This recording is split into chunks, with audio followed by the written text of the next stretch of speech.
नमस्कार मित्रों, future classes e learning के यूट्यूब चैनल पर आप सभी लोगों का एक बार पुनः स्वागत है। मैं विकास मिश्रा आप लोगों के सामने एक बार फिर से हाजिर हुआ हूं। जैसे कि अभी हम लोग जो पढ़ रहे थे वो सीटेट की तैयारी के लिए हम लोग अपना जो बेस मजबूत करके चल रहे हैं, उस सीटेट को देखते हुए यहाँ पर कार्य चल रहा है। और जो आज हम पढ़ने वाले हैं मनोविज्ञान के अंतर्गत या कह लीजिए साइकोलॉजी के अंतर्गत, वो जीन पियाजे का संज्ञानात्मक विकास का सिद्धांत पढ़ेंगे। जीन पियाजे का संज्ञानात्मक विकास का जो सिद्धांत है वह सिद्धांत आपके एग्जाम के लिए बहुत ही महत्वपूर्ण है। इसके साथ ही साथ जीन पियाजे अगर आप सिद्धांत पढ़ते हो तो ये आपको हिंदी में भी मदद करेगा और इसके साथ साथ आपके साइकोलॉजी में भी आपकी मदद करेगा, क्योंकि जीन पियाजे का जो योगदान है वो भाषा के क्षेत्र में भी है और इसके साथ साथ आपके साइकोलॉजी के क्षेत्र में तो आपका है ही। तो जीन पियाजे का जो संज्ञानात्मक विकास का सिद्धांत है, इस सिद्धांत से आप देखोगे कि सीटेट के एग्जाम में हमेशा कम से कम आपको 3 से 4 नंबर के क्वेश्चन मिलने ही मिलने हैं। अगर जीन पियाजे के संज्ञानात्मक विकास के सिद्धांत की यहाँ पर मैं चर्चा करूँ तो आप देखोगे कि आपको जो क्वेश्चन मिलेंगे वो 3 से 4 नंबर के लिए आपको ज़रूर मिलेंगे और यह हिंदी के लिए भी आपके लिए अति महत्वपूर्ण है। जैसे कि मैंने बताया कि जीन पियाजे जी ने जो अपना योगदान दिया है वो भाषा के क्षेत्र में भी दिया है। तो वो जो भाषा के क्षेत्र में है वो हिंदी में बात करेंगे, लेकिन जो यहाँ पर संज्ञानात्मक विकास का सिद्धांत है उसकी चर्चा यहाँ पर अब शुरू करते हैं। जीन पियाजे जो थे वो एक स्विस मनोवैज्ञानिक थे। जीन पियाजे थे वो एक स्विस मनोवैज्ञानिक थे और इसके साथ ही साथ ये क्या थे, डॉक्टर भी थे।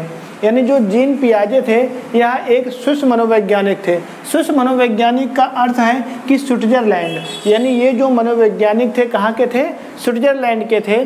यह सिद्धांत इन्होंने किसमें दिया था, 1963 में। इन्होंने जो यह सिद्धांत दिया था वह 1963 में दिया था और जब इन्होंने इस सिद्धांत के लिए अपनी प्रयोगशाला बनाई या कह लीजिए उस सिद्धांत के बारे में इन्होंने सोचा, तो इन्होंने प्रयोग करने के लिए, यानी जीन पियाजे जी को प्रयोग करने के लिए बच्चों की आवश्यकता थी।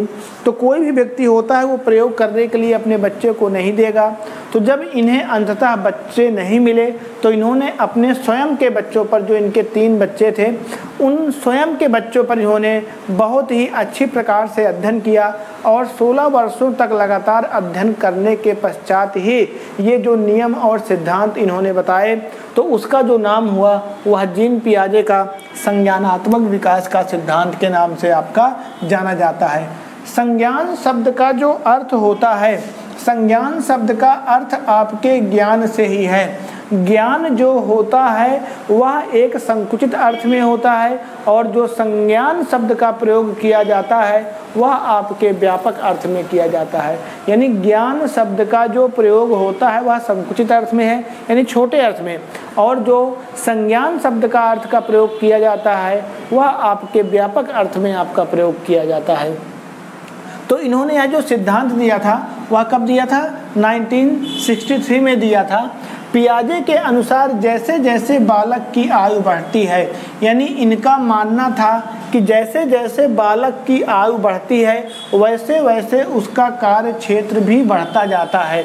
यानी उनका मानना था कि जैसे जैसे बालक की एज बढ़ती है वैसे वैसे उसका कार्य क्षेत्र भी बढ़ता जाता है।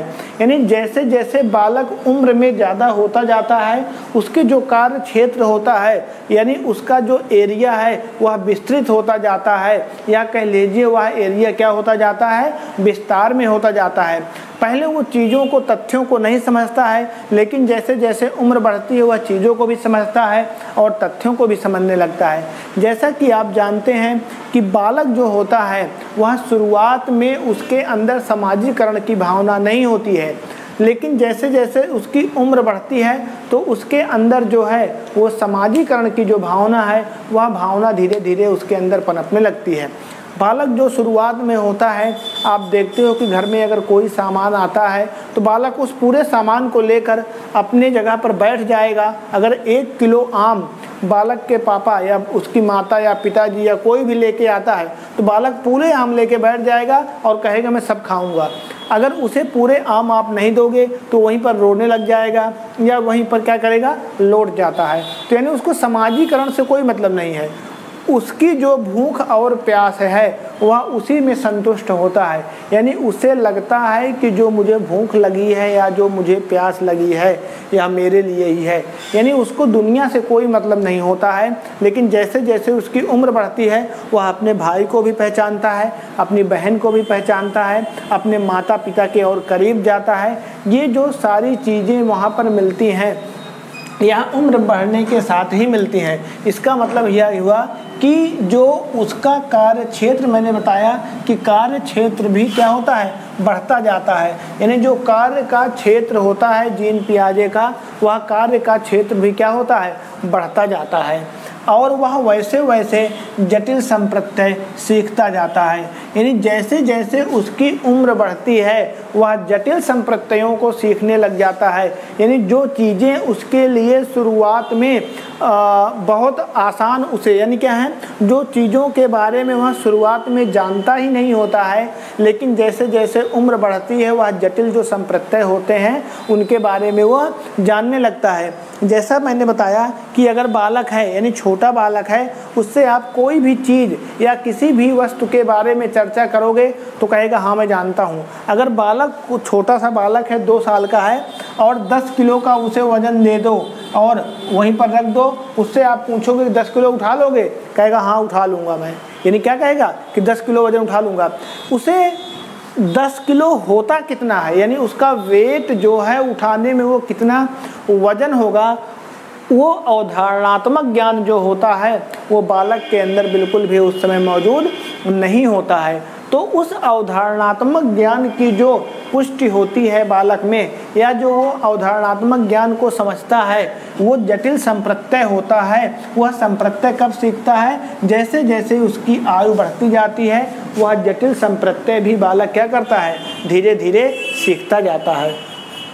देखिएगा, संज्ञानात्मक विकास के सिद्धांत के कुछ पद हैं। यानी संज्ञानात्मक विकास का जो सिद्धांत है, इस सिद्धांत के आपके कुछ पद भी हैं। उन पदों के बारे में अगर बात करें तो पहला पद जो आपका है वह अनुकूलन होता है। अनुकूलन क्या होता है कि जैसी परिस्थिति हो, यानी अगर सीधे शब्दों में कहूँ कि चाहे कैसी भी परिस्थिति हो, उस परिस्थिति के अनुसार आप अपने आप को अगर ढाल लेते हो तो वो प्रक्रिया अनुकूलन की होती है। जैसे आपने देखा कि अभी जब यह कोरोना महामारी नहीं थी तो कुछ लोग कहते थे कि मुझे घर में बैठना अच्छा नहीं लगता, अगर मैं 2-3 दिन तक घर में बैठ जाऊं तो पता नहीं क्या आफत आ जाएगी। लेकिन आपने देखा कि वही लोग जो कहते थे वो 2 महीने से क्या किए, घर में ही बैठे थे। उससे पहले आपने देखा कि कुछ लोगों का मानना था कि हेलमेट नहीं लगाना चाहिए। कुछ लोग कहते थे कि हेलमेट लगाना नहीं है, मैं लगा लेता हूं तो मेरा सर भारी हो जाता है या मैं देख नहीं पाता। लेकिन अभी कुछ समय पहले आपने देखा था कि नवंबर-दिसंबर के लगभग जब ट्रैफिक पुलिस ने बहुत ज़्यादा चेकिंग चालू की और जो आपके पैसे हैं, यानी जो उसमें आप पैसे भुगतान करते हो, जो आपके चार्ज थे, उन जब चार्जों में बढ़ोतरी कर दी गई तो वहीं लोगों में क्या हो गया, परिवर्तन हो गया। तो यानी वो समस्या के साथ ही उस अनुकूल परिस्थिति में अपने आप को उन्होंने ढाल लिया। यानी उन्हें लगा कि अब अगर हम पैसे नहीं, यानी अब अगर हम हेलमेट का प्रयोग नहीं करेंगे तो हमारा चालान कट जाएगा। उन्हें लगा कि अगर अब हम हेलमेट नहीं लगाएंगे, अपना डीएल नहीं बनवाएंगे, इंश्योरेंस नहीं करवाते हैं बाइक का, प्रदूषण नहीं बनवाते हैं, तो उसमें निश्चित है उनका चालान कटना है। और जब चालान का रेट जो था पहले था 100-200 था, वो अब 1000, 2000, 5000 हो गया।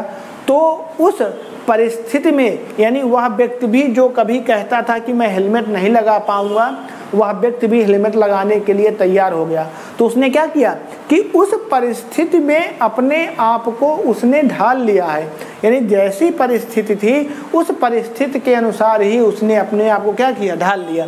तो वही बात है कि वातावरण के साथ समायोजन की जो प्रवृत्ति होती है वह क्या होती है, जन्मजात होती है। और इसी प्रवृत्ति को क्या कहा जाता है, अनुकूलन कहा जाता है। यानी वातावरण के साथ समायोजन करने की जो प्रवृत्ति होती है वह क्या कहलाती है, आपकी जन्मजात होती है। यानी ये जो प्रवृत्ति होती है व्यक्ति के अंदर जन्मजात रूप में पाई जाती है, लेकिन आप कभी देखते हो कि उस प्रवृत्ति को आप स्वयं को झूठा साबित करने की कोशिश करते हो।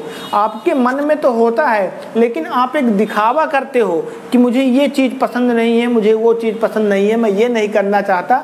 लेकिन आप अपने आप से जब खुद से प्रश्न करोगे तो आपको वहाँ पर आंसर तुरंत मिल जाएगा।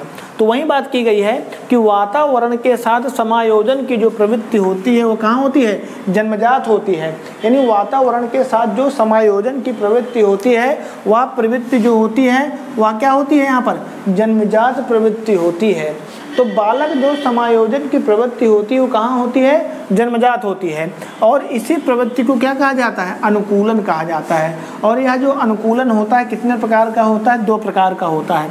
पहला है आत्मसातकरण, यानी वातावरण से जो हम सीखते हैं या ग्रहण करते हैं उसी को क्या कहते हैं आप, आत्मसातकरण कहते हैं। यानी वातावरण से जो हम सीखते हैं या कह लीजिए कि जो हम ग्रहण करते हैं वह प्रक्रिया क्या कहलाती है, आत्मसातकरण की प्रक्रिया कहलाती है।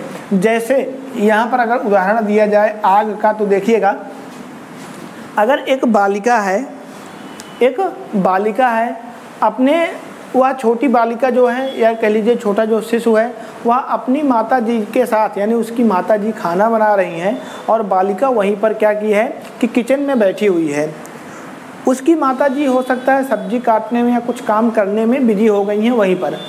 उस समय गैस का जो बर्नर है वह बर्नर जल रहा है।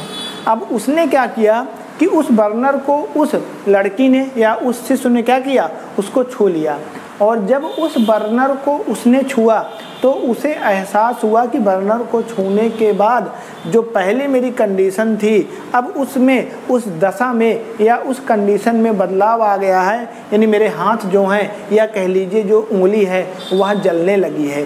तो अब जब उसने वहाँ पर हाथ लगाया तो उसने सीखा कि हाथ मैंने इस पे बर्नर पे रखा तो मेरा हाथ जल गया। तो उसने वातावरण से सीखा कि अगर गैस जलती हो तो उसमें हाथ नहीं रखना चाहिए। तो वही बात की गई है कि वातावरण से जो हम सीखते हैं या ग्रहण करते हैं वह क्या है, आत्मसातकरण है। उसने वातावरण से सीखा और क्या किया, उसको ग्रहण भी किया कि अब बर्नर अगर दोबारा जलेगा तो मुझे उसको बिल्कुल भी छूने की आवश्यकता नहीं है। वह समझ गई कि अगर मैं दोबारा छूऊंगी तो निश्चित है मुझे समस्या आनी ही आनी है। तो उसने आग को अब वह दोबारा नहीं छुएगी। दूसरा पॉइंट है समंजन। समंजन क्या होता है, आत्मसात ज्ञान को दूसरी परिस्थिति में प्रयोग करना समंजन कहलाता है। यानी आत्मसात ज्ञान को दूसरी परिस्थिति में प्रयोग करना क्या कहलाएगा, समंजन कहलाएगा। जैसे आग का उदाहरण है। अब बालिका ने देखा कि अगर बर्नर जलता हो तो बर्नर से आग निकलती है और आग निकलती है तो मैं क्या की हुई हूँ, जल गई हूँ। तो अब यह जो ज्ञान है उस ज्ञान की प्राप्ति बालिका को हो चुकी है। अब अगली बार उसने क्या किया बालिका ने कि जो उसको ज्ञान हुई है उसको दूसरी परिस्थिति में प्रयोग करना। यानी जो ज्ञान की प्राप्ति हुई है उसको दूसरी परिस्थिति में प्रयोग करना ही क्या कहलाएगा, समंजन के अंतर्गत आता है। जैसे में उदाहरण में देखिएगा कि आप देखते थे कि पहले के समय में अगर हम 19 की बात करें, 1990 की नहीं 90 दशक की अगर मैं बात करूं तो उस समय आप देखते थे कि गांव वगैरह में उतनी ज़्यादा लाइटें वगैरह नहीं थी। यानी वहाँ पर उस समय मिट्टी के तेल से लालटेन वगैरह जलाकर इन सब का प्रयोग करके अगर शाम के समय लाइट नहीं रहती थी तो प्रकाश के लिए इनका प्रयोग लोग किया करते थे। और इसके साथ साथ आपने चिमनी सुनी होगी, डिब्बी सुनी होगी। यानी इतनी बड़ी एक क्या होती है, दवा की कोई शीशी होती है जिसमें मिट्टी का तेल रखा जाता है और उसमें कोई कपड़े का प्रयोग करके उसको जला दिया जाता है। तो जलाने के पश्चात वह प्रकाश करती है। तो अब वही लड़की अगर है और उसने उस डिब्बी को उस चिमनी को, उस दिए को अगर उसने जलते हुए देखा और आप उसे कहो कि जाओ उस दिए को छू लो, तो वह छूने के लिए कभी भी तत्पर नहीं होगी। क्यों? क्योंकि जो उसने आत्मसात ज्ञान किया है उसको दूसरी परिस्थिति में उसने प्रयोग किया, यानी आप उससे छूने के लिए कहोगे तो वह उसको कभी भी छूने के लिए आगे नहीं बढ़ेगी। यानी एक ज्ञान की प्राप्ति जो उसने की और उसको उसने क्या किया, दूसरी परिस्थिति में प्रयोग किया, तो यही स्थिति क्या बन गई अब आपकी, समंजन की स्थिति के अंतर्गत आपकी मानी जाती है।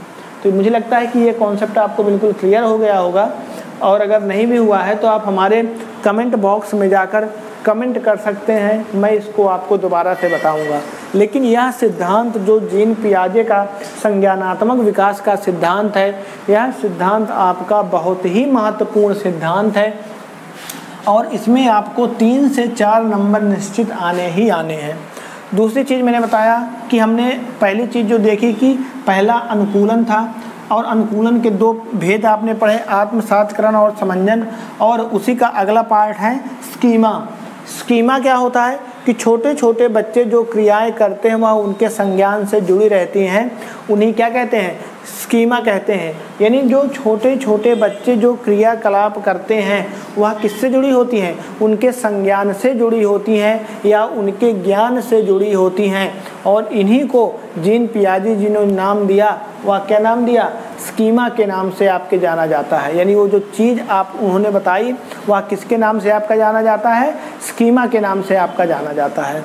इसके साथ ही साथ अगर मैं बात करूं कि स्कीमा के बाद आपका आता है स्कीम्स, यानी स्कीमा के बाद क्या है, स्कीम्स, यानी व्यवहारों का वह पैटर्न जिसे आसानी से दोहराया जा सके, यानी व्यवहारों का वह पैटर्न जिसे आसानी से दोहराया जा सके उसे स्कीम्स कहते हैं। यानी व्यवहारों का ऐसा पैटर्न जिसे आसानी से क्या कर सकते हैं, हम दोहरा सकते हैं। यानी व्यवहारों का वह पैटर्न जिसे हम आसानी से दोहरा सकते हैं उसी को क्या कहते हैं, स्कीम्स के नाम से यहाँ पर जाना जाता है। जैसे विद्यालय का टाइम टेबल होता है, या कह लीजिए विद्यालय की जो समय सारणी होती है वह किसके अंतर्गत आती है, इसी के अंदर स्कीम्स के ही अंतर्गत आती है। यानी विद्यालय की जो समय सारणी होती है वह टाइम टेबल होता है, किसके अंतर्गत आता है, इसी के अंतर्गत आता है। क्योंकि यह जो व्यवहार होता है इस व्यवहार को बालक क्या कर सकता है, दोहरा सकता है। यानी व्यवहारों का ऐसा पैटर्न जिसे आसानी से दोहराया जा सकता है, क्योंकि हर एक बालक को, यानी आप जानते हैं कि हर एक बालक को पता होता है कि उसका टाइम टेबल क्या है। यानी वह जानता रहता है कि अगर यहाँ पे बात करूँ मैं, आप लोग एक बार इसका स्क्रीनशॉट ले लीजिएगा। इसके बाद क्योंकि आप नोट्स अगर बनाना चाहोगे तो आपके लिए बहुत ही सहायक सिद्ध होगा। तो यहाँ तक स्क्रीनशॉट लेने के बाद देखिएगा कि टाइम टेबल को यहाँ समझते हैं हम कि स्कीम्स होती क्या है। अगर स्कीम्स की मैं बात करूँ तो इसको आइए थोड़ा सा समझ लेते हैं कि स्कीम्स है क्या।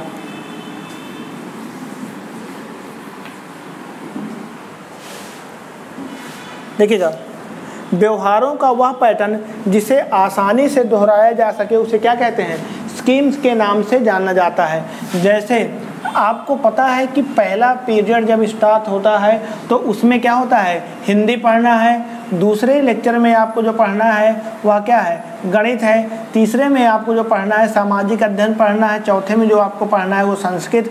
पाँचवें में जो पढ़ना है वो आपको क्या पढ़ना है, अंग्रेजी पढ़नी है।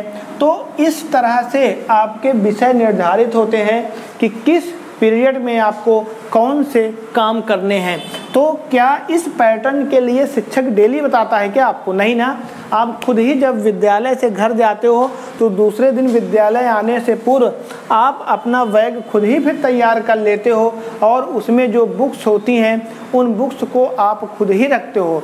यानी जब आप विद्यालय जाते हो और विद्यालय से आने के पश्चात आप क्या करते हो कि घर आते हो, और घर में आने के बाद आप क्या करते हो कि जो चीज़ें होती हैं, यानी जो आप अगर देखोगे कि एक मुख्य रूप से जो मिलता है, यानी उसमें देखा जाएगा कि उस समय सारणी यानी वो जो समय सारणी होती है उस समय सारणी को आप याद कर लेते हो और उसे डेली का डेली आप करते हो, यानी उसको भूलने में कभी भी आप भूल भी नहीं सकते हो। तो वही बात की गई है कि व्यवहारों का वह पैटर्न जिसे आसानी से दोहराया जा सके उसे जो नाम दिया जाता है वह किस नाम से जाना जाता है?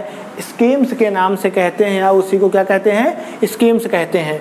जैसे टाइम टेबल, तो यानी जो समय सारणी होती है आपकी वह स्कीम्स के ही अंतर्गत आपकी मानी जाती है। तो यहाँ पर आपने देखा कि जो जीन पियाजे जी ने ये संज्ञानात्मक विकास का सिद्धांत दिया, तो संज्ञानात्मक विकास सिद्धांत के ये आपने पद देखे, तो इन पदों के बारे में आपने देखा कि कौन से पद की क्या विशेषता होती है। और इसके साथ ही साथ जीन पियाजे जी ने जो अपना विकास यानी जो इन बच्चों के बारे में बताया, उन्होंने यह प्रयोग जो किया वह खुद के बच्चों पर किया था।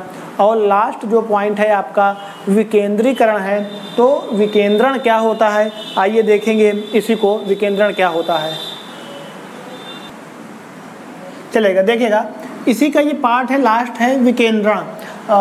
जो विकेंद्रण होता है इसको देखिएगा कि किसी वस्तु के बारे में अगर बात की जाए, विकेंद्रण है क्या, तो किसी वस्तु के बारे में वास्तविक ढंग से सोचने की जो क्षमता होती है विकेंद्रण कहलाती है।